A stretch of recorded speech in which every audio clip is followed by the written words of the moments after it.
نبی کی گلی میں نہیں جاتے. اللہ اکبر. حضور کا خیال آتا ہے تو دوڑنا بند کر دیتے ہیں. ماں کا خیال آتا ہے دوڑنا شروع کرتے ہیں.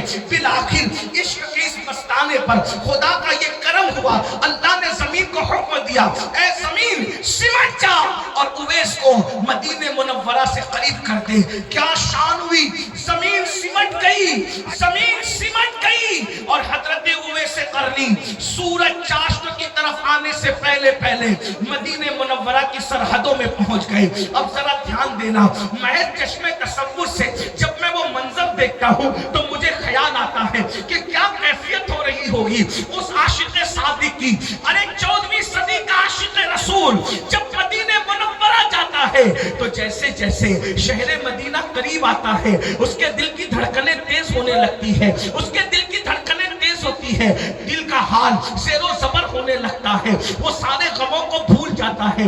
اللہ آپ کو بھی جلد مدینہ منورہ دکھائے. جیسے جیسے شہر رسول قریب آتا ہے دل کہتا ہے میں تنہا نہیں ہوں, میرا کوئی ہے, میرا کوئی ماں باپ ہے, میرا کوئی ملجا ہے, میرا کوئی آقا ہے, میرا کوئی غمگسار ہے. اللہ اکبر. میں یتیم نہیں ہوں, میری کوئی سرپرستی کرنے والا موجود ہے, میرا کوئی وکیل موجود ہے, میرا کوئی کفیل موجود ہے. اللہ اکبر. جب دور سے مسجد کے مینار نظر آئے, عاصی کو بخشش کے آثار نظر آئے, اللہ اکبر. ذرا غور تو کریں, 14ویں صدی کے عاشق کا یہ حال ہے تو اس وقت وہ عاشق صادق کا کیا حال ہوگا جسے دنیا امام عشق و محبت کہتی ہے اپنے دور کا. اللہ اکبر. ذرا غور تو کریں, مجھے ایسا لگتا ہے چشمے تصور سے کہ جیسے اویس قرنی مدینہ منورہ کی سرحد میں پہنچے ہوں گے تو اللہ مدینہ منورہ کے پتھروں کو اٹھا کر کبھی چومتے ہیں, آنکھوں سے لگاتے ہیں اور کہتے ہوں گے پتھروں اے پتھروں,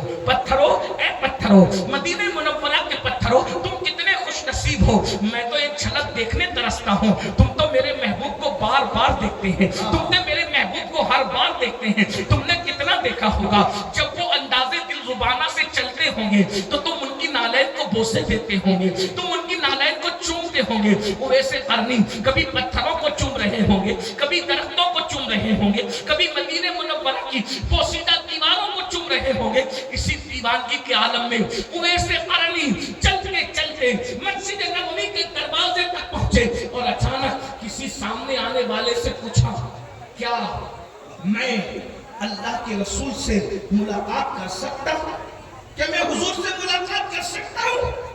کہنے والا کہتا ہے یہ وقت تو اللہ کے نبی کا مسجد نبوی میں آنے کا نہیں, حضور تو مسجد میں یا تو وہ خود سے ملاقات کرنے آتے ہیں, یا تو فیصلہ کرنے آتے ہیں, یا تو نماز پڑھنے آتے ہیں. یہ وقت تو مسجد نبوی میں آنے کا نہیں, یہ تو چاشت کے بعد کا وقت حضور کے آرام کا وقت ہے. اس وقت تو اللہ کے رسول کسی سے ملاقات نہیں کرتے, حضور آرام کر رہے ہوں گے. ایک کام کرو, اگر جلدی میں ہو تو اللہ کے رسول سے ملاقات اگر ہو سکتی ہے تو حجرہ عائشہ میں ہو سکتی ہے. جاؤ ام المومنین سیدہ عائشہ صدیقہ سے سوال کرو, اگر حضور ہوں گے تو تمہاری ملاقات ہو جائے گی.